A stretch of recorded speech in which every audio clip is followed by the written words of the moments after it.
Hello everyone and welcome to our YouTube channel target for IQ. इस video में हम second lecture series start कर रहे हैं आईपीसी का। पहला हमने कंप्लीट कर लिया था जो इंट्रोडक्टरी था और जिसमें हमने जुरिसडिक्शन पढ़ा था।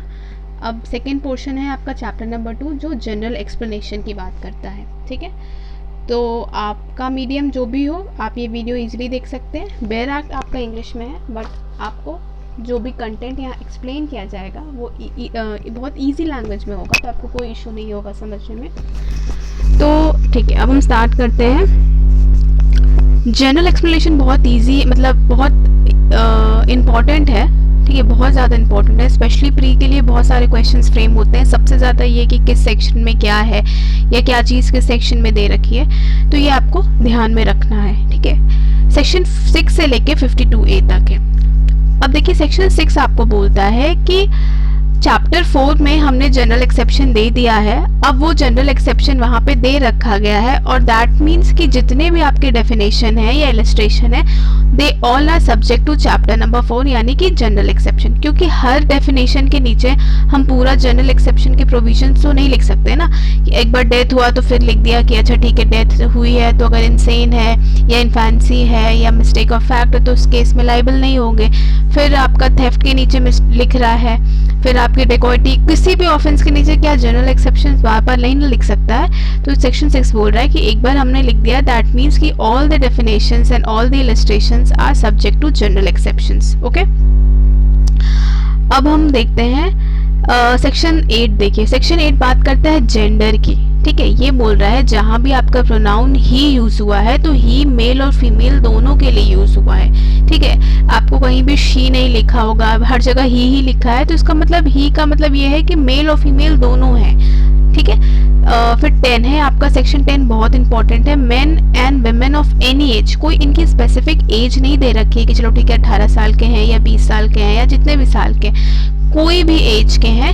ये आपको एनी एज वाला टर्म याद रखना है क्योंकि पूछ सकता है क्वेश्चन घुमा के कि क्या किस एज के लोग, तो जनरली वो ऐसे घुमा के पूछता है कि कंफ्यूजन हो जाती है कि अच्छा 18 साल हो सकता है, ठीक है एडल्ट होगा उसकी बात कर रहा है। तो यहाँ पे main and women of any as. ठीक है, फिर आप पर्सन देख सकते हैं, पर्सन इंक्लूड करता है कंपनी, ये आपको बेसिकली थोड़ा सा रटना होगा। ये 3 term company, association, body of person whether incorporated और नॉट। ठीक है, फिर आपका जो इम्पोर्टेंट डेफिनेशन वो है 17 पूछ सकता है कि गवर्नमेंट किस सेक्शन में है या इंडिया किस सेक्शन में है, तो आप देख सकते हैं। सेक्शन 19 बहुत इंपॉर्टेंट है, जज की बात करता है। तो जज में आपको 4 चीज़ें याद रखनी है।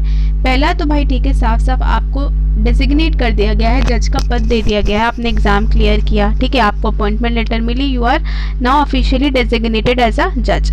दूसरा होता है कि या तो आपने कोई डेफिनेट जजमेंट दिया है, कोई डेफिनेटिव जजमेंट दे रखी है या कोई ऐसा जजमेंट दिया है जो अगर अपील नहीं होता है तो वो फाइनल हो जाएगा, या अगर किसी कॉम्पिटेंट अथॉरिटी ने उसको कंफर्म कर दिया तो उस केस में भी वो फाइनल हो जाएगा, तो वो जज होते हैं। ठीक है, सेक्शन 20 देख लेते हैं जो कोर्ट ऑफ जस्टिस की बात करता है।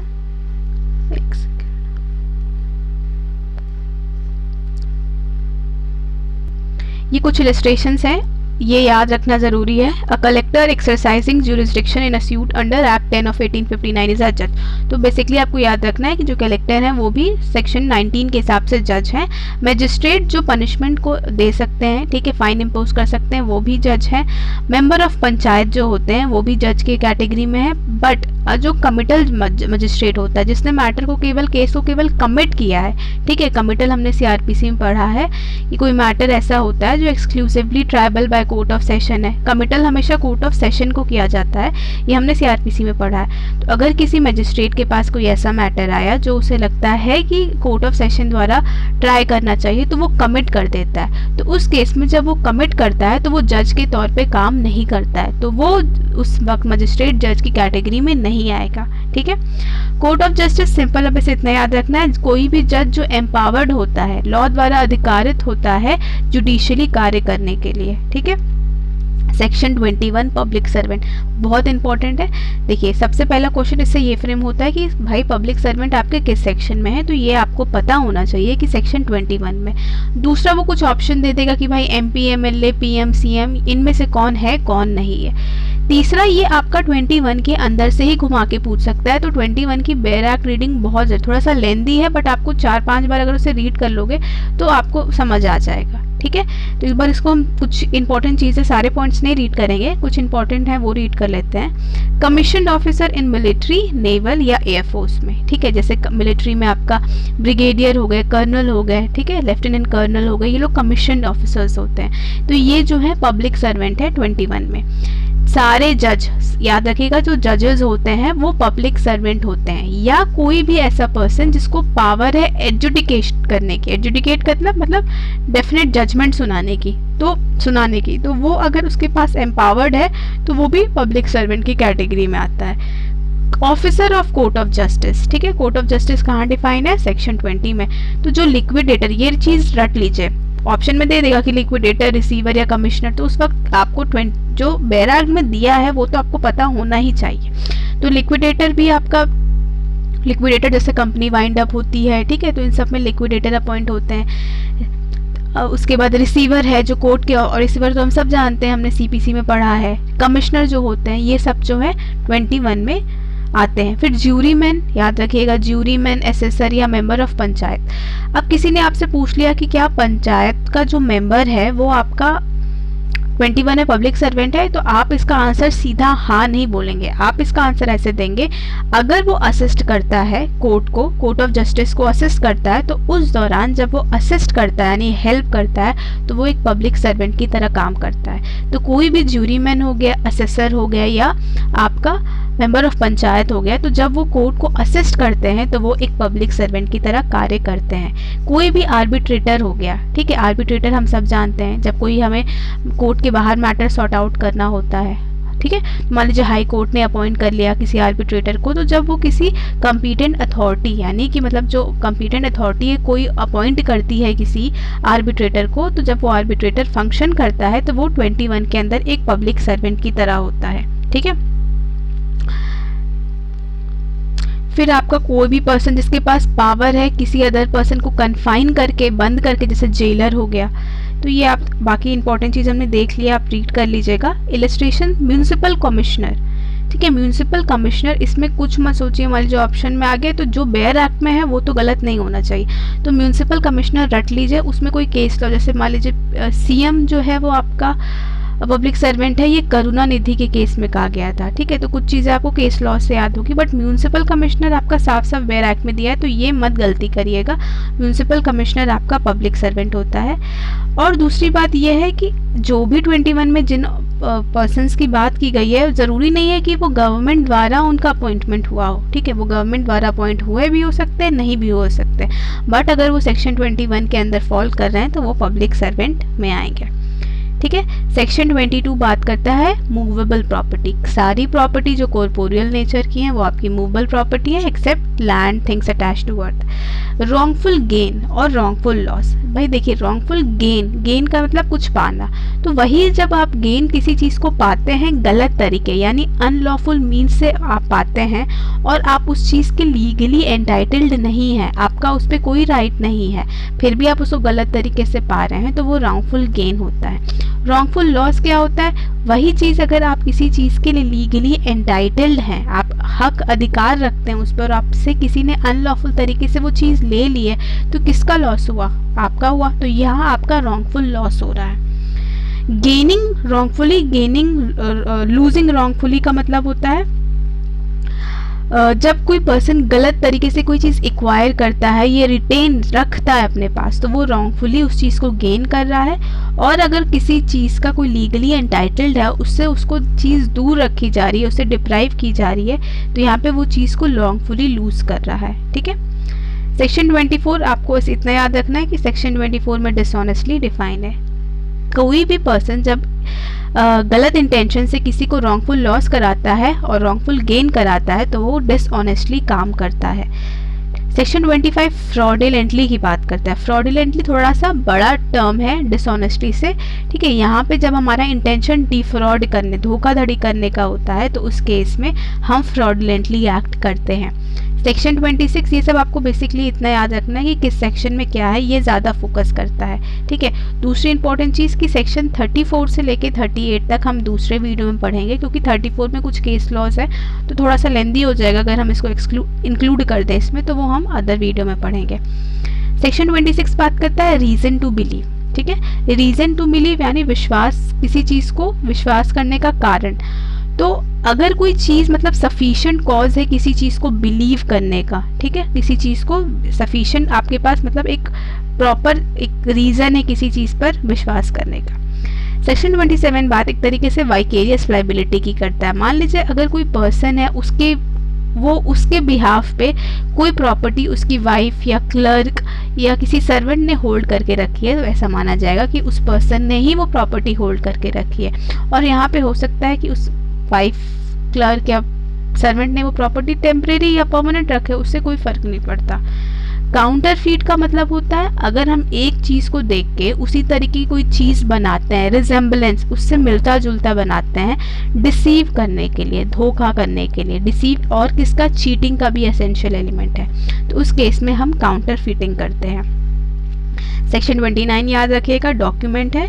29A electronic record, IT act 2000 से आया था, ठीक है। 17 अक्टूबर 2000 IT एक्ट की एनफोर्समेंट डेट है। सेक्शन 30 वैल्यूएबल सिक्योरिटी, किसी भी डॉक्यूमेंट में जब हम किसी लीगल राइट को क्रिएट करते हैं, बनाते हैं, ट्रांसफ़र करते हैं, रिस्ट्रिक्ट करते हैं या एक्सटिंग्विश करते हैं, तो वो सारी चीज़ें वैल्यूएबल सिक्योरिटी में आती हैं। विल, टेस्टामेंट्री डॉक्यूमेंट, ठीक है। 32 बोलता है कि जहाँ जहाँ एक्ट शब्द का कुछ यानी कि कुछ करने का मतलब जो बात लिखा है उसमें इलीगल ओमिशन भी आएगा, ठीक है। आप गलत तरीके से कोई चीज़ नहीं कर रहे हैं, मतलब आपकी ड्यूटी है करना बट आप नहीं कर रहे हैं, ठीक है। वॉलेंट्रली मतलब अपने free will say, free consent से आप कोई अपनी सहमति से कर रहे हैं। तो वॉलेंट्रली का मतलब होता है जब आप कोई ऐसी चीज़ इंटेंशनली करते हैं, ठीक है, जानबूझ के आपका इंटेंशन होता है, या नॉलेज के साथ करते हैं या रीज़न टू बिलीव के साथ करते हैं, तो वो आपका वॉलेंट्रली कहलाता है। सेक्शन 40 ऑफेंस, CRPC का वहीं पे लिख लीजिए। सेक्शन 2N भी ऑफेंस को डिफाइन करता है, क्या कहता है, any act that is punishable by law is called offence. Special law, special law किसी पर्टिकुलर सब्जेक्ट की बात करता है। पर्टिकुलर सब्जेक्ट क्या है, जैसे मान लीजिए डाउरी को लेके, डाउरी पर्टिकुलर सब्जेक्ट है तो उसके लिए एक अलग लॉ है, कौन सा है, dowry prohibition act. Child marriage को लेके एक अलग एक्ट है, कौन सा, प्रिवेंशन ऑफ चाइल्ड मैरिज, ठीक है। ऐसे फॉरेन एक्सचेंज को लेके अलग है, तो अलग अलग किस टॉपिक पे, पर्टिकुलर सब्जेक्ट पे अलग अलग लॉज हैं, तो वो स्पेशल लॉ होते हैं। लोकल लॉ क्या होता है भाई, पर्टिकुलर पार्ट पे लगते हैं, जैसे यूपी में यूपी रेवेन्यू कोड है, ठीक है, यूपी में लगता है। MP अकोमोडेशन एक्ट कहाँ लगता है, डिफरेंट पार्ट में, MP में लगता है। इलीगल में आपको 3 चीज़ याद रखनी है, कोई भी ऑफेंस है वो इलीगल है, कोई भी चीज़ जो ग्राउंड फर्निश करती है सिविल एक्शन के लिए, जैसे एडल्ट्री है, ठीक है। एडल्ट्री अब आपका क्या है, ऑफेंस तो नहीं है, ठीक है, but adultery is still a ground for divorce. और डिवोर्स कहाँ है, सेक्शन 30 ऑफ हिंदू लॉ। और हिंदू क्या है, हिंदू लॉ क्या है आपका, सिविल लॉ है। तो एडल्ट्री जो है ग्राउंड फर्निश करती है सिविल एक्शन के लिए, ठीक है। फिर कोई भी चीज़ जो लॉ द्वारा प्रोहिबिटेड है। इंजरी में आपको 3 चीज़ याद रखनी है, कोई भी इलीगल तरीके से हार्म पहुंचाते हैं बॉडी, माइंड, रेपुटेशन या प्रॉपर्टी को। लाइफ हमेशा ह्यूमन बीइंग की बात कर रहा है, डेथ भी ह्यूमन बीइंग की बात कर रहा है। एनिमल कोई भी other living creature other than human being, ठीक है। फिर गुड फेथ याद रखिएगा, good faith due care and attention के साथ अगर कोई काम नहीं किया गया तो वो कहते हैं कि वो गुड फेथ में नहीं किया गया। हार्बर का क्या मतलब होता है भाई, हार्बर का मतलब एक तरीके से हेल्प करना, शरण देना, खाने रोटी कपड़ा मकान में हेल्प कर रहे हैं आप, भागने में हेल्प कर रहे हैं आप, उनको आर्म से नॉमिनेशन दे रहे हैं, किसी भी तरीके से उनको छुपा रहे हैं, तो वो आपका हार्बरिंग कहलाता है। सेक्शन 157 और 130 इसका एक्सेप्शन है, ठीक है। अब हम कुछ इंपॉर्टेंट MCQs देख लेते हैं। पुरुष परिभाषित है तो इसका आंसर है, यानी कि मैन की बात कर रहा है, man and women of any as किस सेक्शन में डिफाइन है, सेक्शन 10 में। ये बिहार APO का क्वेश्चन है। Women denote of any as, a women of any as, मैंने आपको बताया था ये, ठीक है, सेक्शन 10 में है। कोर्ट ऑफ जस्टिस कहाँ था, कोई भी जज जो एम्पावर्ड है लॉ द्वारा जुडिशली काम करने के लिए, सेक्शन 20 में है, ठीक है। इनमें से कौन पब्लिक सर्वेंट नहीं है? थोड़ा सा ये क्वेश्चन देखिए, अब ऐसा है ना, ये एमपी जुडिशरी का क्वेश्चन है। म्यूनिसिपल कमिश्नर, मैंने आपको साफ बोला था कि याद रखिएगा, सेक्शन 21 में दिया है तो उसमें तो कोई डाउट नहीं है। मेंबर ऑफ पार्लियामेंट, एमएलए और एग्जामिनर ऑफ यूनिवर्सिटी। अब देखिए, AR अंतुले के केस में कहा गया था कि एमएलए जो होते हैं वो पब्लिक सर्वेंट नहीं होते हैं। एग्जामिनर ऑफ यूनिवर्सिटी भी जो है आपके पब्लिक सर्वेंट नहीं है, बट एमपी जुडिशरी ने इसका आंसर जो है डी माना था। ठीक है, अब बोल रहा है इनमें से कौन पब्लिक सर्वेंट नहीं है? तो देखिए, चीफ मिनिस्टर ऑफ स्टेट, मैंने आपको 21 जब पढ़ाया था तो बताया था कि करुणानिधि के केस में कहा गया था कि सीएम और पीएम पब्लिक सर्वेंट हैं। Chairman of central board of film sensor, ये भी हैं। एम्प्लॉयर ऑफ नेशनलाइज्ड बैंक, ये भी हैं। तो आपके surveyor of the insurance company, ये पब्लिक सर्वेंट नहीं है। ठीक है, इसमें से कौन लोक सेवक है यानी पब्लिक सर्वेंट है? संसद का सदस्य यानी मेंबर ऑफ पार्लियामेंट, ये नहीं है। राज्य विधायिका का सदस्य, ये भी नहीं है। मुख्यमंत्री व प्रधानमंत्री, करुणानिधि केस में कहा गया था कि सीएम और पीएम आपके पब्लिक सर्वेंट है। ठीक है, अब देखिए, विच one of the following is not public servant? सीधा 21 से उठाया है। लिक्विडेटर बिल्कुल है, मैंने आपको बताया था। ठीक है, officer of court of justice, civil जज भी है। ठीक है, member of panchayat, assisting court of justice, मैंने ये चीज़ आपको फोकस की थी कि आपसे पूछे कि क्या member of panchayat public servant है, तो आपका आंसर सीधा हाँ नहीं होगा, आपको इसमें ऐड करना होगा कि yes while assisting court of justice. तो देखिए, बिल्कुल वैसे ही क्वेश्चन फ्रेम हुआ है। Section D